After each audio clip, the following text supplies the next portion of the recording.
Hello guys, আজকে দেখতে পাচ্ছ আমি শাড়ি পরা।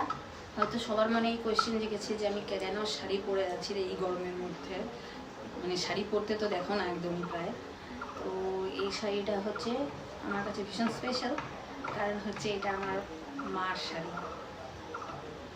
ভীষণ সুন্দর শাড়িটা। আজকে আলমারিতে একটা জিনিস খুঁজতে গিয়ে হুট করে উদ্ধার হলো এই শাড়িটা। ভীষণ সফট শাড়িটা, আর সত্যি কথা বলতে কি মায়ের শাড়ি এর আরও সুন্দর, তাই না? মেয়েদের কাছে তো মায়ের শাড়িটা আরও বেশি মূল্যবান হয়, তাই না?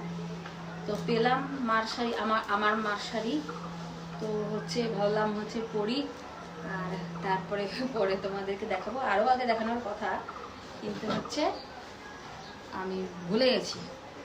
এখন হুট করে খেয়াল করলো, তাই তোমাদেরকে দেখালাম। কেমন লাগছে মায়ের শাড়িতে আমাকে অবশ্যই বলো। এটা ছোটোবেলায় প্রচুর দেখেছি। মা তো যেহেতু স্কুলে হেডমিস্ট্রেস ছিলেন, তাই মা হচ্ছে এইসব একটু অফ হোয়াইট বা পিওর হোয়াইটের উপরে কোনো ওয়ার্ক করা এরকম শাড়ি মা স্কুলে পরতো।